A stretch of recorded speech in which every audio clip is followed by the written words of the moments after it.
What's up with it? What's up with it?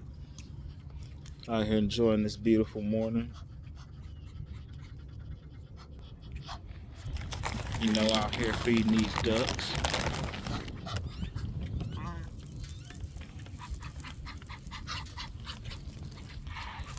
Yes, yes, indeed.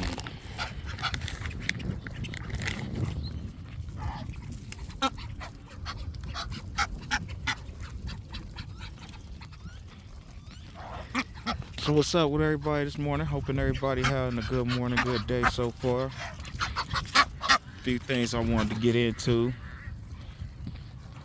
Starting off probably with sports. So, what y'all think about the Devante Adams thing, man? That's crazy. So Devante Adams go to the Jets. I ain't see that. I ain't gonna lie. That was one of the last places I seen coming because of money purposes. And I'm a little bit shocked that they made that move because of the simple fact that one, the defense is really good. Aaron Rodgers, look, man, let's just keep it a buck. Aaron Rodgers hold on. Aaron Rodgers, he just can't take the top off of defense no more. He ain't got it no more. He just don't.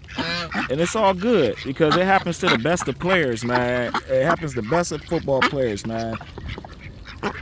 That's just what happens. Aaron Rodgers just ain't what he used to be. Hey, hold on, be quiet. I'm trying to shoot a video. So Aaron Rodgers ain't just what he used to be. And now you got Devante Adams. Now remember they did this years ago in Green Bay. And there was a discontent because one, Devante Adams wanted to get paid. They chose to pay Aaron Rodgers first, which is understandable in a lot of situations. But in the deal like this, in a situation like this, the Green Bay Packers could have afforded to keep both of them and could have went to Rodgers and been like, look, man, we gonna give you your money on the back end, but we want to get Devante his money up front. That could have come here, long neck. That could have been feasible. They could have did that, but they chose not to, and that's what kind of got me in a little bit of a discontent with the Packers, is because y'all still could have kept it going at least for 2 more years. However, once you drafted Jordan Love, I get it, because once you drafted Jordan Love, you was already committing to the future, and it just came sooner for Aaron Rodgers than what he wanted. Because once they drafted Jordan Love, y'all remember he was talking about, well, I'm about to crack this bottle of wine open tonight. I'm about to get blitzed, the ballroom blitzed. And that was just a sign of things that was just gonna come. So when Devante Adams went to the Raiders, which are the Raiders of all teams, he just went out there to get that bag. But he should have known better that wasn't nothing gonna pan out with the Raiders anyway, because the Raiders just haven't been a good organization in a long time. They just haven't been since they had John Gruden the first time around.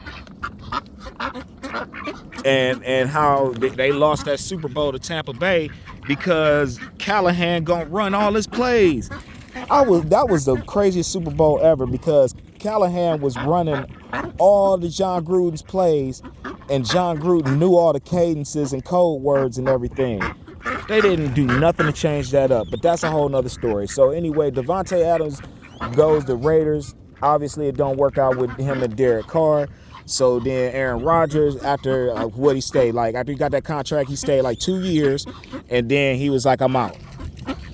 So he went to the New York Jets of all places, and you think that being Brett Favre's backup for 5 years, and then all of a sudden, oh, don't take my mouth. Hold on. Yeah, don't take my mouth.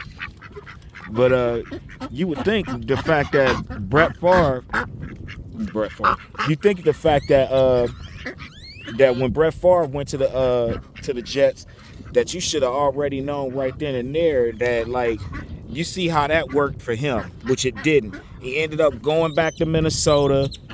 Then nothing too much really panned out of that, which it could have. But that's a whole nother story for another day. So now I was saying Washington would have been the best fit for Devante Adams for the simple fact Washington, one, got the cap space. And I had mentioned this to HD. Shout out to welcome to HDII TV. Go check him out, sub up to him, man. But I had mentioned this to him before. I said Washington, he was like, no, Washington ain't gonna happen. But on paper, Washington looked financially the most feasible, and the things that they would end up they would have ended up, because they're going to face a situation anyway. It's either going to be at the end of this year or the begin. It's either going to be the end of this year or sometime during the beginning of next year. They're going to have to make a decision between Jonathan Allen and Deron Payne, because you got two guys that are like super valuable and worth they weight in gold, and then you got them you're not going to be able to pay both of these guys at the same time. So it only been natural to let one of these guys go for the trade to get Devante Adams. That would have made sense. Washington, really, their defense ain't all that great. They're decent, but they're not great. So taking away Jonathan Allen or Deron Payne, I honestly would say Jonathan Allen, to be honest. That's just me. I would rather keep Deron Payne just because they're the same type of player. They play the same type of way. They're the same, pretty much the same stature. Only difference is Deron Payne is like 2 or 3 years younger. So that's why I would rather go with Deron Payne. And that could have been pulled off to get Devante. And then, like I also mentioned, like Terry McLaurin, in the right situation, Terry McLaurin, I don't think would mind being a number 2, especially when you got Jaden Daniels balling the way he is. And yeah, there may be no footage on Jaden Daniels, but at the same time, bro, like, you can't coach this talent that he putting out there, that he presenting to the people. You can't deny that. The dude is super talented, and he's honestly is right now, as of this moment, he's way ahead of schedule what I thought he was be. Because the fact that he was going to Washington and he's gonna have the rookie woes, his mobility will help keep him alive in some certain situations. But I didn't think that they'd be where they're at right now. You couldn't have told me before the season started that Washington would be on top of the division right now, and they look like the best team out of the NFC East.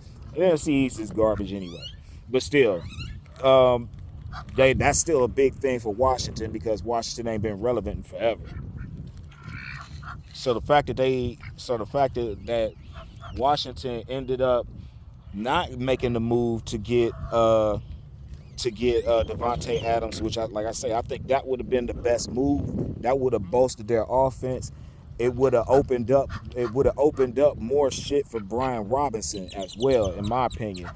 Because Brian Robinson, when the people see him out there on the field, like Brian Robinson right now, it's just either you gonna tackle him or he going through you. Because he's really not a shuck and jive type of running back. He invites the contact and he keeps running, because that's the type of guy he is. And plus, he runs lower to the ground than most backs that are his size. So I don't see it be an issue with his legs getting blown out or something like that, or having those type of injuries down the road. I don't see that really happening with him. But the fact that they didn't make the move, okay, he goes to the Jets. Garrett Wilson has been not happy with the way the offense is going, period. He's not happy with it. And now you bring in Devante, which definitely makes him the number 2, because I said if the Jets were to get Devante Adams, the first thing that I said is if they were going to get him, that Garrett Wilson would have had to been a part of that trade. He would have had to been part of that trade. You wouldn't have got me to believe otherwise. But for a conditional 3rd round pick, are you kidding me? That's all they got? That's all they had to give up was a conditional 3rd round pick? They done struck pay dirt. But it still ain't going to amount to a hill of beans, because the Jets still going to suck at the end of the year, because Aaron ain't got it. He ain't got it. Period. Aaron Rodgers does not have it. Hold on. Let me give y'all a little bit more real quick before I start going on my walk.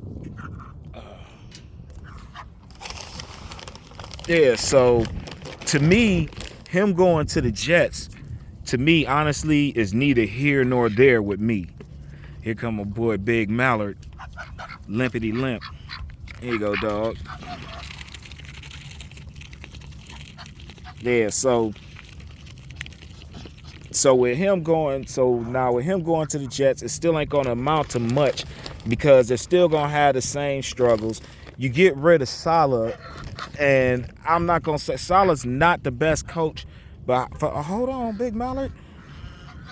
But for Robert Saleh, like he's not one of the better tier coaches, but the simple fact that whenever you got a quarterback like Aaron Rodgers, man, like straight up diva, you gonna have issues. Look, he's trying to run them all off. See, Mallard ain't scared. He'll get in there with him. Yeah, but it's still not gonna mean a whole lot. I see the Jets probably finishing at 9-8. I think the Jets will finish 9-8 at best right now. Garrett Wilson probably ain't the way this is going right now, and how Garrett Wilson already been like, you know what I'm saying, not happy the way things are going. It's not going to surprise me if the Jets decide to move Garrett Wilson next year. And then something I want to bring up out of this. So if you can trade, and I think Devante is getting like paid, is he getting paid like $30 million this year? I don't know. But he's getting paid over 25. I'm certain of that. So with that being said, you're willing to take on that type of contract for another 2 to 3 years. And yet the Jets defense is good, but you don't want to sign Hassan Reddick. I mean, you got to kind of make that make sense. And that's another thing, too. So now that the Jets done got Devante Adams, you need to move Hassan. If they're smart, which the organization usually isn't, now you want to move Hassan Reddick. And I'm sure there are teams that are going to be willing, because there's a lot of linebacker injuries in the NFL right now. So I know there's some teams out there with cap space that can afford to not only trade for Reddick, but to get him paid. So hopefully that works out for him. I like Reddick. He just was playing on the wrong side of Pennsylvania, in my opinion. But yeah. All right, that's enough for y'all, man. I'm about to get ready to get on my walk. Yeah, I said my walk. So, yeah. So anyhow,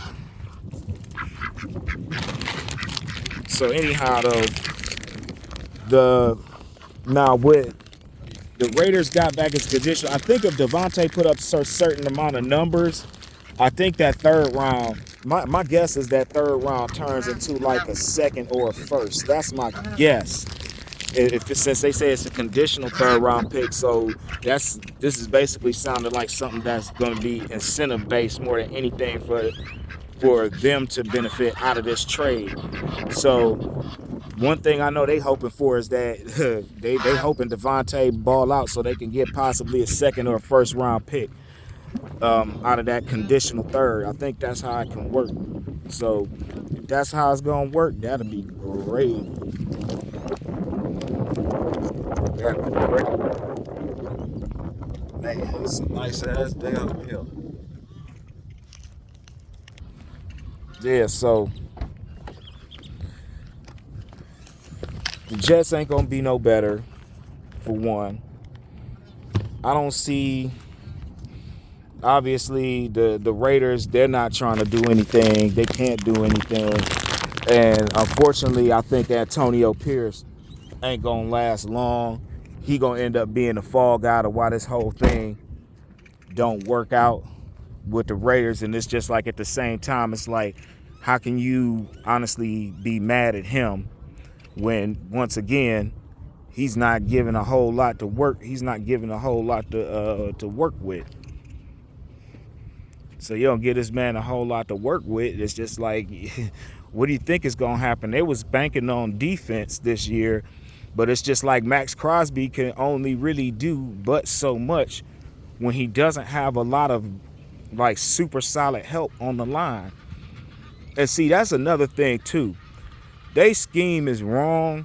I think for the type of team that the Raiders got anyway, they should honestly be playing like a 3-4 defense, and like what HD was talking about yesterday when I was listening to him, where he was talking about like how it fares better for certain teams. Like I think he was talking about Charles Haley. I think Charles Haley was the topic of that, and said that Charles Haley, by the way, Charles Haley did play linebacker. When he was in Dallas, he was listed as an outside linebacker for his first few years with him or whatnot. Then when then he went to being a defensive lineman, but he still was basically a hybrid because he would stand up. So you give Max Crosby that type of leverage and you just give him big guys that can plug the hole in the middle. The Raiders would be all right down the line, but once again, this is the Raiders we talking about, so ain't nothing gonna come out of that. That's just actual factual. Ain't nothing good gonna come out of that anyway. So hopefully they figure that situation out, but the Jets just got the biggest come up in the world. They just came up better than anybody by getting Devante Adams for literally nothing, as it looks right now. And don't think that the Jets won't probably try to use that to their advantage and not get them those incentives so all they get is a third-round pick. This is business. I don't know if I'm running the organization and I got that type of trade in my favor. Oh, yeah. Hey, Devante, for this year, bro, you ain't going to be it might be a little slightly slim pickings this year, but next year you'll be all right. You'll be all right. We got you. So I think that's probably what the Jets are hoping in this situation, because their offense really isn't that good. So they're probably hoping just for like not a big offensive put out, and then that incentive of trading for Devante Adams will be more in their favor, working out, because of the simple fact they won't have to give up nothing huge for it. So yeah, that's it about that. And man, my Steelers, bro, we gotta do something about this defense, man. We just give up. I don't get it. Our corners are decent. I don't know if it's necessarily the defensive back coach or something with the D coordinator slightly. But it just seems like that's always been our biggest problem the past decade with our defense. If you get since we had Troy and Ryan, that was the last time that teams was ever teams wasn't getting nothing over it. And don't throw nothing over the middle. You could forget that, because you already knew what was happening when we had Ryan, Clark, and Troy. You already knew what it was if you tried to come across the middle. Don't even bother, boy. You come across that middle. I hope you already got your lunch menu figured out at the hospital, because I'm telling you, that's what's gonna happen. But yeah, we got Dante Jackson in a trade for Deontay Johnson, which is really funny and confusing. We got a trade for him in the offseason, which is cool, and I was okay with it. I didn't really know about Dante Jackson that much, except they said he was Carolina's best corner and their best person in their secondary. And to me, that didn't say a whole lot, because Carolina was trash. So I'm thinking, all right. But Joey Porter plays really good. I think the thing with Joey Porter is that he doesn't know how, or he just doesn't read the receiver's eyes on certain things. Because when certain plays happen, especially the deep sideline routes, he's good for breaking those up. But it's just like his timing from looking back and knowing when the ball is coming, because even it don't matter what, bro. Like when somebody you're chasing down is about to possibly catch the ball. So it's all about looking where his eyes is at, but more importantly, knowing when to look back at that quarterback to see or look back to see where that ball is at, then jump, make a play if you have to, get them hands in there and knock it down. That's been our biggest issue. We got two okay corners right now, but the simple fact is defenses ain't afraid to be like, we're going to take the top off them with the deep ball, the big play.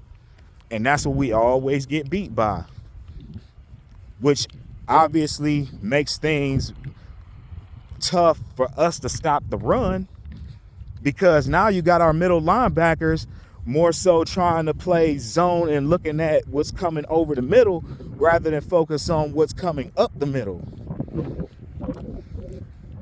So That's the thing that's also kind of messing us up, bro. We need to get that stuff together, bro, because it's not going to be a good year. And if you look at we're 4-2, bro, and this is my squad, bro, but we're the weakest 4-2 team in the NFL. We are.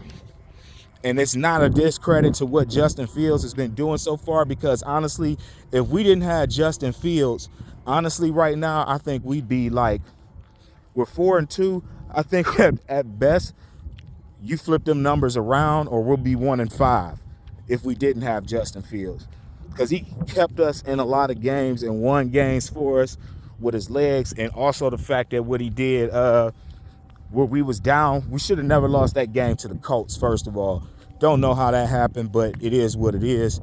But then he brought us back, because the Colts, I think, had us by like 14, 17 points. Late in the third quarter, Justin Fields busts out 2 fourth-quarter touchdown runs, bro. It's like, okay, it didn't end as bad as I thought it was going to end. But we need to do something about that doggone pass coverage. I don't know if just who's back there. It just seems like this been it's been an ongoing thing since then. Since we lost Ryan and Troy, this has been an ongoing thing every year. And that's been like, what, damn near 10 years, if not, at least. But it's brutal, bro. When you can't stop, when the defense knows they can come in and beat you with the big play pass, you know, even teams that don't run the ball ain't going to be afraid to run the ball as much, because now they're looking at your middle linebackers are more focused on what's going on in the passing game than worried about what's going on in the running game. So, need to figure that situation out, man. We need to figure that out. And then Buffalo gets Amari Cooper for whatever that's going to be worth. The Browns done already gave up this year. That's sad. They're not even 8 weeks into the season and the Browns already gave up. But let me tell the one thing I just want to mention, though, bro. Deshaun Watson is, I'm sorry, I really like Deshaun. I was rocking with Deshaun for a while, man, but I don't know, since them cases, he just ain't been right. And for all the money he getting paid, bro, it's ridiculous. However, that's a move the organization chose to make. I wouldn't have gave him a fully guaranteed contract, even though I'm sure that's what his agent was shooting for. But make no mistake, I'm certain that there was no other team that was willing to basically give him a fully guaranteed contract. I'm certain of that. There wasn't nobody else that was going to do it. And the really crazy thing is that last year we got to the playoffs. How you doing? We got to the playoffs with the Browns got to the playoffs with what's his name? Joe Flacco. So you let Joe Flacco walk. Yeah, he threw some interceptions, but he was the only person getting the ball down the damn field because nobody else could do it. Dorian Thompson-Robinson is not ready yet. He's just not ready. They had Tyler Huntley. They released him. He's in Miami. And who else they got? Oh, Jameis. Famous Jameis. Or I should just call him Infamous Jameis, but this dude, it ain't looking good for the Browns at all. They traded Coop, and like I say, Coop, I'm not saying Coop is like Devante Adams or anybody else like that right now, because he's clearly not. But just the sign that you willing to get rid of your, basically as far as talent, your number one receiver, you've already pretty much given up for the year. That's the only thing that says, and this is going to be a nasty destroy and rebuild for them, because now you're still uncertain at the quarterback position and you're paying Deshaun Watson all this money. Secondly, Coop's gone. You messed up by letting Donovan Peoples-Jones go. 2 years ago. Y'all let him go to Detroit, and boy, oh boy. And then Njoku, yeah, when he's out there playing, yeah, he's productive, but Njoku starting to get hurt a lot now. So, go figure that.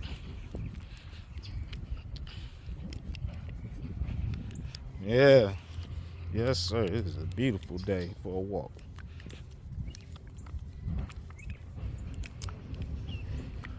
So then, here's another thing too. Joe Flacco would basically played the last few games down the stretch because Watson was hurt, but the Browns' production was way better with Joe Flacco playing. So I'm going to say anyway that Joe Flacco was the one that took them to the playoffs. So with that being said, you think about it, they have a better, in the past two years, they've had a better, on paper, a better team than they had when Baker was there. And don't forget, they got to the playoffs with Baker, which I think was a lesser of a team. So this is why I'm not going to hold Stefanski completely responsible for that. Not completely, but I don't know what it is, but I'm not going to hold him completely responsible for it because the simple fact that Deshaun Watson should play better. There's no excuse for him not to play better. You know what it is. Your offensive line is completely depleted. You know you're going to have to be ready for some quick outs and some RPOs. You just gonna have to know that. You just gonna have to know that because even when Baker went to the playoffs that year with the Browns, I mean, like I say, lesser of a defensive team than they were last year, definitely, because now it's just like they got all the pieces together. Pretty much on the defensive side, it just fell apart mainly because of injuries. And now you look at them. I don't think they'll probably finish. Browns will probably finish 6-11 or 7-10. That's how I think they're gonna finish the year.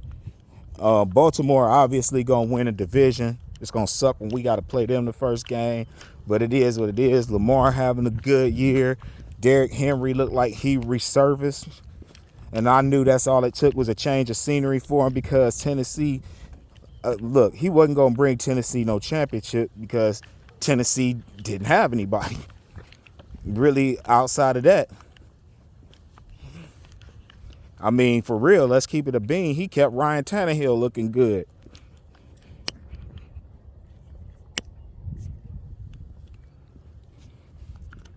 So, yeah. But switching divisions for a minute, the NFC South. So, not really surprised how No, I am kind of surprised because how the Saints played them first two games. I'm like, they're going to win this division. Now all of a sudden, they done lost 3 straight. And now it's just like, oh, boy. It's just like, oh, boy. Then you got hella injuries.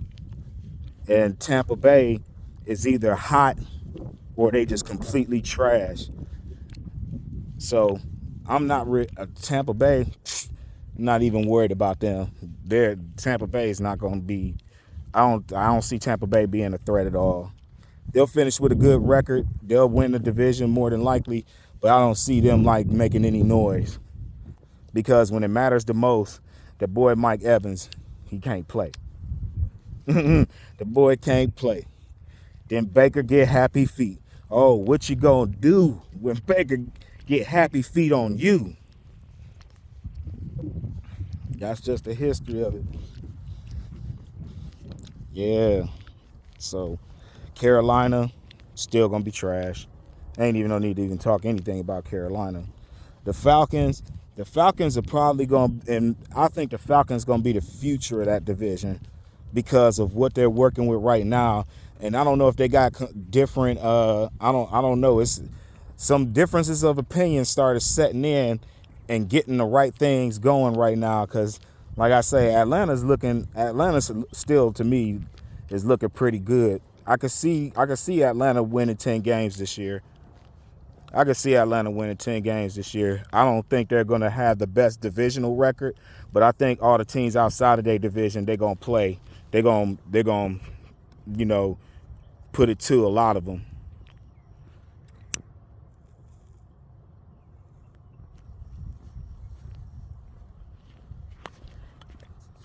Yep. Then we switch up. You know what? Let me hit this other part of the trail real quick while I'm walking. So, yeah. Then the AFC South, anybody that, and I just knew this off the top because, first of all, the owner of the Jaguars is just got money. He's got money, but he's not smart to the game. He's not smart to the game. I think his name is it Chad Khan? I think Chad Khan, because his son Tony Khan owns that trash wrestling that be coming on nowadays. So he the son, Tony Khan, the son of Chad Khan, the owner of the Jags. But the Jags, I knew they wasn't gonna win division. It was just who. I said a healthy Anthony Richardson, and I was saying they'll be second place. But Houston all day is my number one pick for the AFC South. Still is. It don't matter what kind of troubles they may run into a little bit down the road. They're still undoubtedly going to finish with the best record because they're better than every team in their division. And it's hands down with two of them. So, let's see how that's going to play out. Then we go to the AFC West. Man, I'm just going to skip that. Damn the AFC West. I don't care about them. So, the East Division, the AFC East, it's gonna be. I really want to say it's gonna be Buffalo, bro. I still think for some reason it's gonna be Buffalo. I think New England is gonna start sneaking up on people. For real. I think New England is going to mark my words, in the next 4 weeks, they're going to sneak a couple of teams and beat teams you didn't think they should have beat. It's coming. I'm telling you. But Buffalo, I still think will win that division, especially with no Tua. And I hope that dude I just hope Tua do the right thing for himself and just retire, bro. I mean, but it's easy for me to say that because I ain't in this position. But I'm saying if I was in this position, I'd be like, I done made these millions. I done put a good deal of it away and made smart moves with it. I didn't go out buying Phantoms and all that other stuff. I'm good. I'll be okay with that. So, shoot.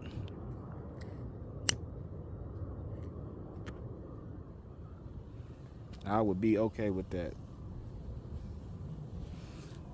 And then the NFC North. So this gonna be the game that tells everything this Sunday, bro. Between Minnesota and Detroit, this game is gonna tell it all. You're gonna find out because whoever wins this game, I think strongly is gonna win the next game and win that division. Because I thought it was gonna be pretty much a straight path for the Lions, but Minnesota done came out of the woodwork this year, and Darnold had that good start, then got hurt.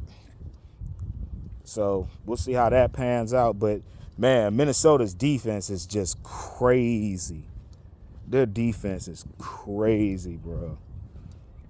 That defense is something else.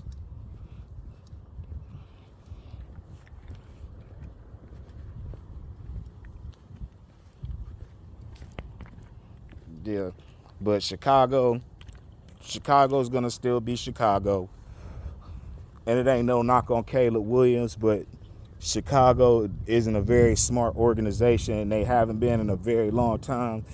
Like probably the last time, matter of fact, the last time I think the Bears was even relevant was when George Halas still had the team, and that was, I was a little kid at that point.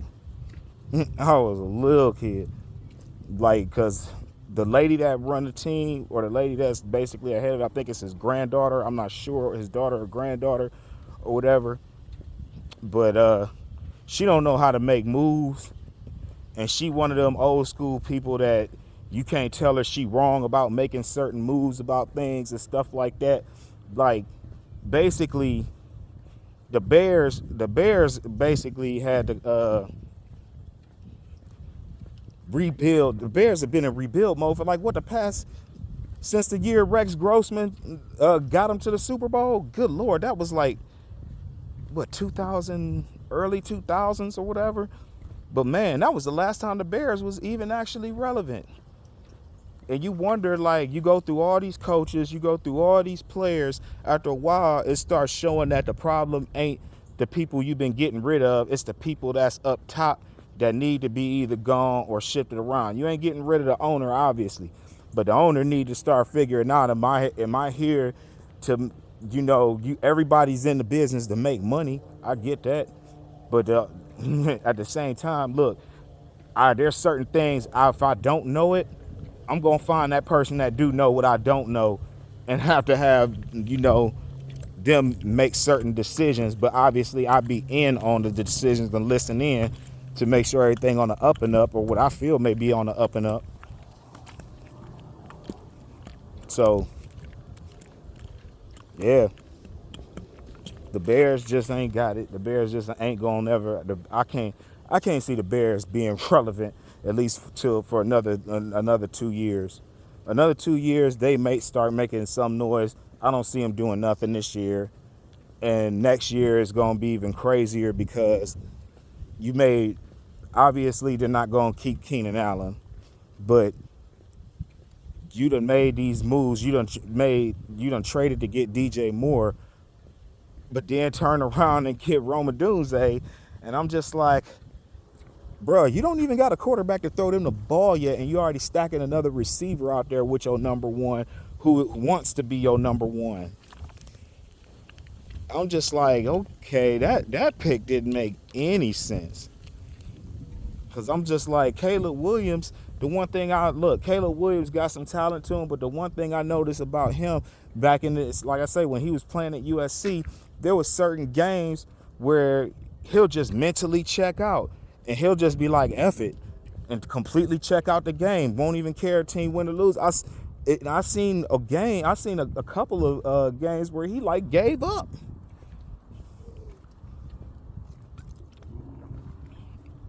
Is that the type of dude you gonna want on your leading your franchise? So they was better off keeping Justin Fields, but I'm glad we got him. I always wanted him to play for Pittsburgh, because he fit what they do, and it shows. The fact is, we still got bum-ass Arthur Smith calling these plays. He wasn't doing nothing when he was the head coach of Atlanta. Why did you hire this bum? And see, what that's going to do is, we lose this game against the Jets, bro. Watch Mike Tomlin be on a hot seat. Watch. Mike Tomlin, honestly, because I know at this point he has a say-so in on the people that get hired and this offensive coordinator. You should have you could look at this dude's numbers and see that he's done absolutely nothing as a head coach. Downgrading him to an offensive coordinator ain't gonna fix the problem. You either got it or you don't. Arthur Smith just got the skin persuasion going for him. But yet Eric Bieniemy still ain't got no job in the NFL. Make that make sense.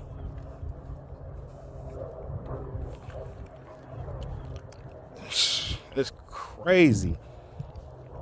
You got this man being the offensive coordinator at UCLA. Bro, you get the man. He can't get a job. That's crazy. That's who should have been our offensive coordinator, and especially because of the plays he had to draw up. He was already a good offensive coordinator, but when he had to bend a little bit and play the Mahomes' strengths, it made him even better. And then on top of that, you get Justin Fields, who can make the same type of plays as Patrick Mahomes could make. Except I'm gonna go out on a limb and say that Justin Fields give you for whatever y'all think it's worth, he gonna give you a better pocket presence than Patrick. Patrick cannot throw. Patrick got to be outside the lines to throw the ball. It seemed like to me, in my opinion, he just not a pocket. You make Patrick Mahomes throw from the pocket, you give your secondary a fighting chance. But once he get to running around and getting jiggy with it and all that stuff, bro, it's unless yo guys are, unless you got like 2 Darrell Reeveses out there, bro, you gonna get toast. You gonna be toasted. Point blank period. So yeah, and the NFC West, man, I think the Rams are still, sorry for the background noise, I think the Rams are still gonna be, the NFC West is like, for some, it's always seems to be like, I think it's one of the most it's definitely one of the top 3 competitive divisions, because the Rams and the 49ers have been competing.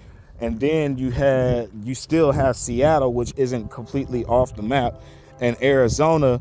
You know, one year they showed a little flash of greatness, but still, they got a whole new look that seems to be working for them. Especially that they got Marvin Harrison. Definitely because they got Marvin Harrison. I'm definitely going with that all day. That's the number one reason.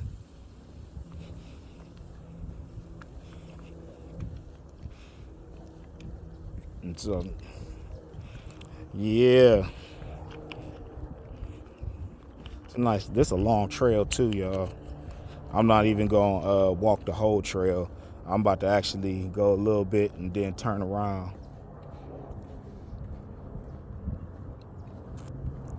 Probably might deduct still around, give them a little bit more food, then head to the house. Yeah. And man, the game last night. So I didn't watch the game, but I saw the highlights from the WNBA Finals, where where Ionescu hit that shot. I was like, bruh. I was like, the funny thing to me is, even though Kobe was never a big 3-point shooter, that looked like a Kobe type play. To me, that looked like a Kobe type play, shooting the long ball for the win. And of course, that was who he felt was like one of the greatest female players out there. She worked out with him. Yeah, but man, the Liberty, when they get them their perimeter, that perimeter shooting is like they number one thing. And it's just like what HD was talking about.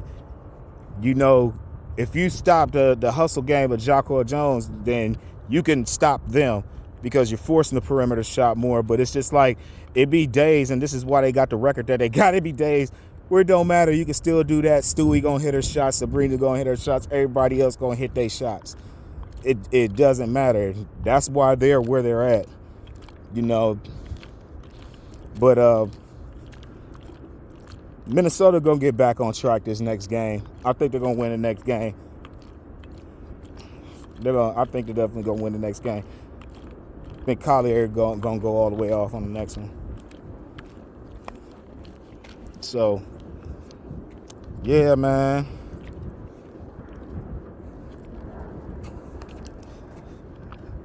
And now Oh yeah, let's talk and let's go a little bit about let's go back to basketball, go on the other side real quick.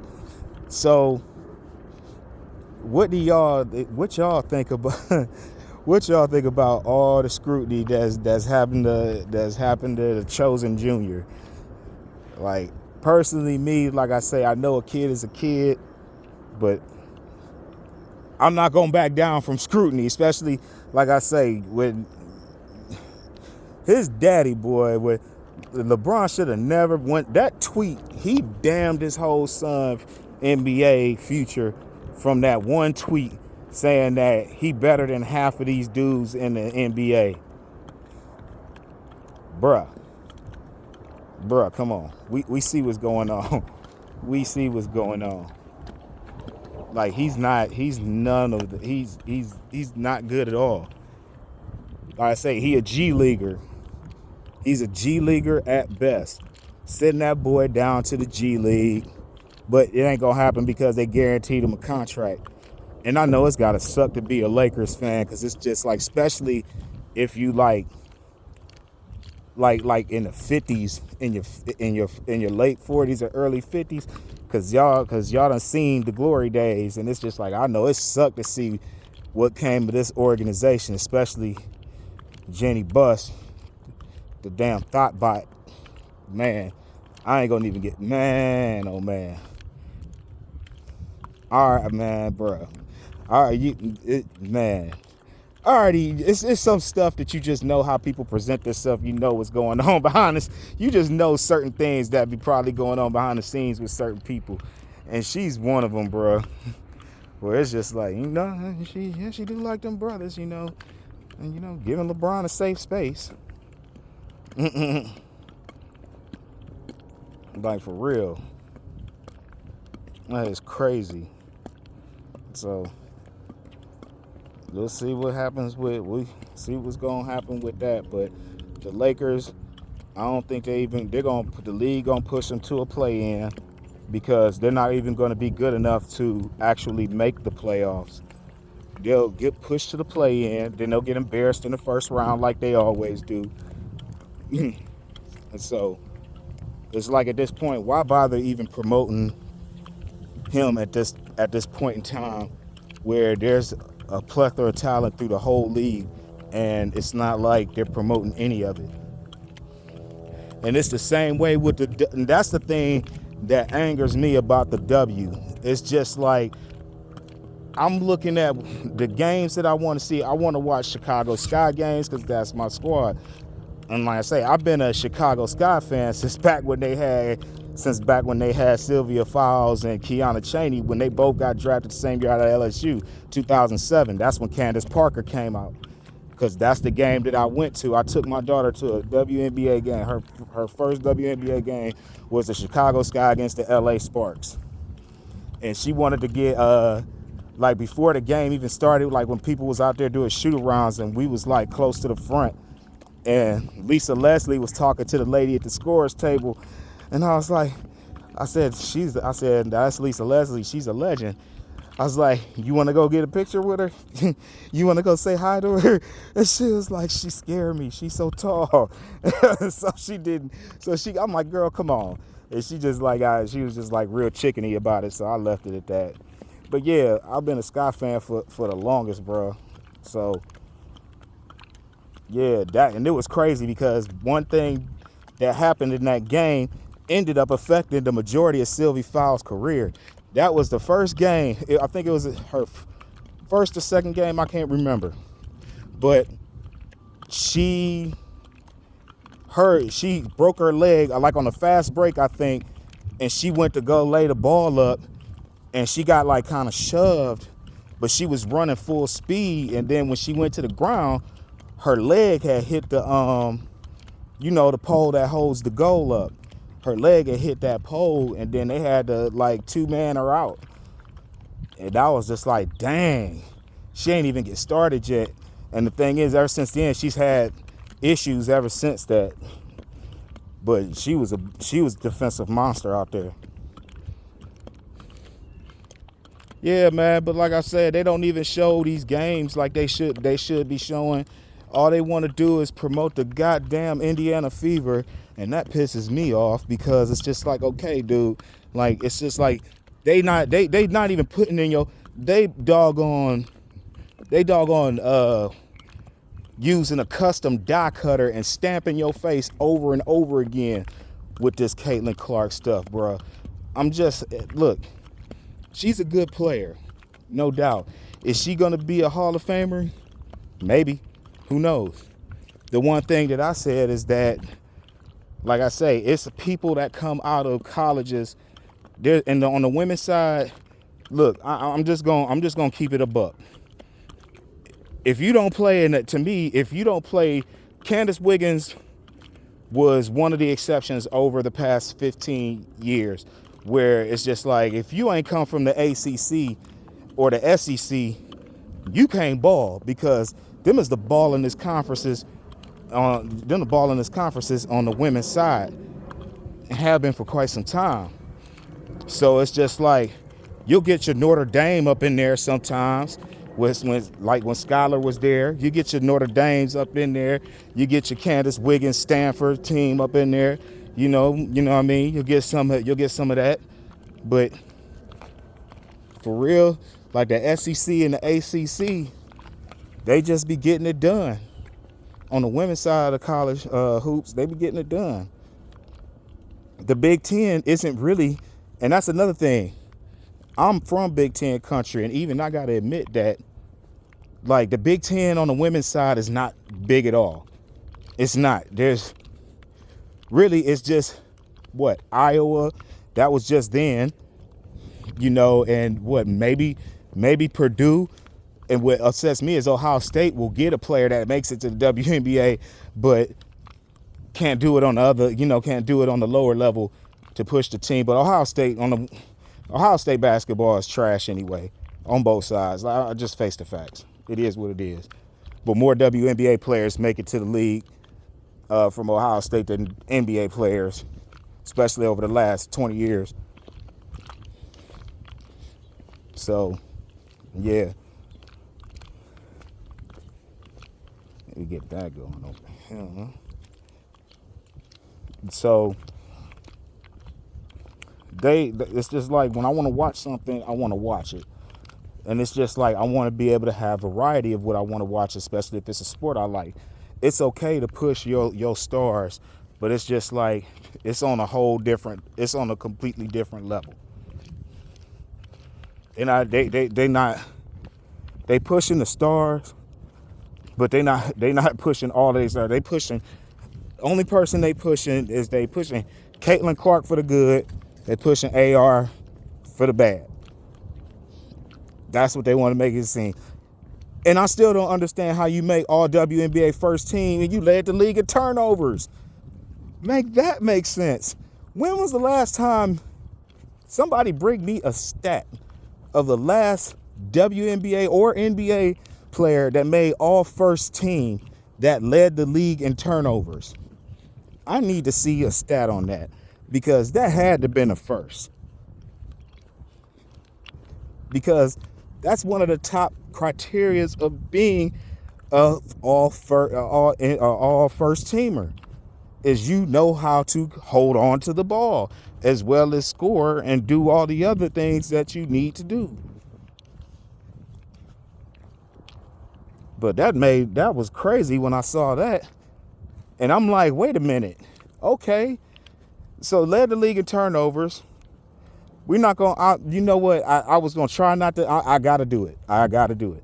Wasn't going to try to make the Angel Reese argument, because then everybody is like, oh man, you only deriding Angel Reese because she's black. It's like, no, she's that B. She is that B. Period, point blank. She is that B. There is nobody in that league that has a higher motor than her, and she is a rebounding machine. Just wait till she go back to scoring like she did in late high school, like she did in high school. Just wait till she get back to really scoring first. It's gonna be crazy. The only thing that they're short of is just having a point guard. But I keep going off track.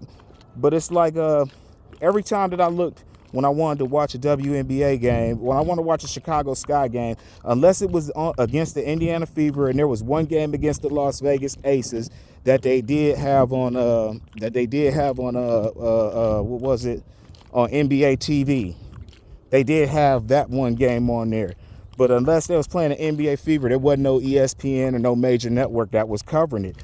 The Las Vegas Aces, believe it or not, the Las Vegas Aces haven't gotten more national coverage as far as like their games than Indiana has. And Indiana was trash. It's like, why are we watching this? It's like we watching the Lakers in the NBA.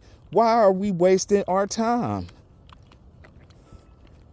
But see, now it seems like everything ain't about the fans. It's about the fanboys and the fangirls. It ain't about the true fans of the game.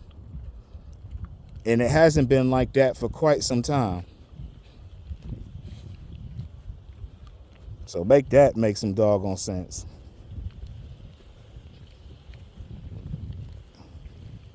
So yeah, then on top of that, you know, you can tell, like, everybody already knows. So I'm just gonna rebuttal it one quick time. But we all see that she does get it ain't no secret, she gets the LeBron treatment. And it's just like, I remember when they actually used to hide things like that, try to hide things like that from the game, and, you know, make it look like, oh no, you just tripping, you seeing things, you didn't see nothing. But then in reality, that's how it really went down. But now it's just like they're not even afraid to put it in our face that there are fixes on certain stuff. That's why I'm glad that Indiana ran into a real team in the first round, tap that ass, give them a reality check. Refs could only take over so much, but when you're the superior team, you know, the refs can't even bail you out unless they just start teching everybody. So hopefully, like I say, hopefully next year they change this thing up and they start showing more and more of other people's games on TV instead of just keeping it to the same one team. Because that's all they've been doing, is just keeping it with one team all last year. All it was, Indiana. It's just like, bruh, like, I get it, bro, but there's other people out there. Asia Wilson is going to be the effing GOAT, bro. And people out here deriding somebody who just got into the league compared to somebody who already put the blood, sweat, and tears, and is clearly going to show statistically that she's the best player. She's going to be the best that ever did it. That's going to go without even saying. They better start putting some mother effing respect on my effing Asia. They better start putting some respect on Asia Wilson. For real. Because that girl stand on business. All day, every day. That girl stand on business. But more than likely, that's not going to be the case. They're going to continue to do the same thing that they've been doing, which is only promote the one team and don't promote nobody else, and leave it on out there for us to scramble and find our own way to see other people actually play. But it is what it is. But hopefully they'll change it. But I doubt it. Yeah, beautiful morning. Yeah, man, I don't be going live that much. I mean, I don't even be making videos that much, but now that my work schedule changed, I got to really get back into my groove of doing things the way that I intended on doing them when I first, like, even started making videos. You know, I be slacking, bro. But I be on a lot of stuff, bro. It ain't just about sports, man. I be into politics. I be into, like, all types of crazy stuff, bro. Especially like no Diddy stuff though. No Diddy. I'm into crazy shit, but nothing like that. So let me just put that out there, because I know how people is these days. But like certain conspiracy theories and stuff like that. I'm not a conspiracy theorist, but I do listen to some things. There's some things that I won't entertain, and there's certain things where I believe it might have some merit to it. I might listen to it just for information. There ain't no such thing as useless information. So, all right, man, I'm about to get up on out of here, bro. So, yep, send out my shout outs, man. Shout out SBK, It's Just ETV, Joe Delaney, Carcino for Life, all the damn D channels, man. Ticket TV, man. Ticket TV be wildin', bro. Ticket be wildin', man. Hey, it'll be like 500 good things people saying in the chat, and that one troll will stick out, and then he'll highlight it and just go off, man. Ticket be having me rolling. So, shout out to Ticket TV, you know, KB Bus Life, you know. Man. Yeah, shout out to everybody on the sports side, man. Everybody that's talking sense about sports, man. You know, not these people that just want to run with just narratives, bro. People that actually put facts with everything and just keep it a buck. Yeah. So shout out to everybody, man. I can't remember all the names, but last but not least, shout out to the very best when it comes to anything artistic, man. Shorts, AI, man. Shout out to T Cat, the commission diva, bruh. Like, her work is just, y'all gotta check it out for yourself, bruh. Y'all need to check it out for yourself. But that's my time, man. And these doggone ducks looking like they about to roll back in, and I ain't got no food, so I'll holler at y'all.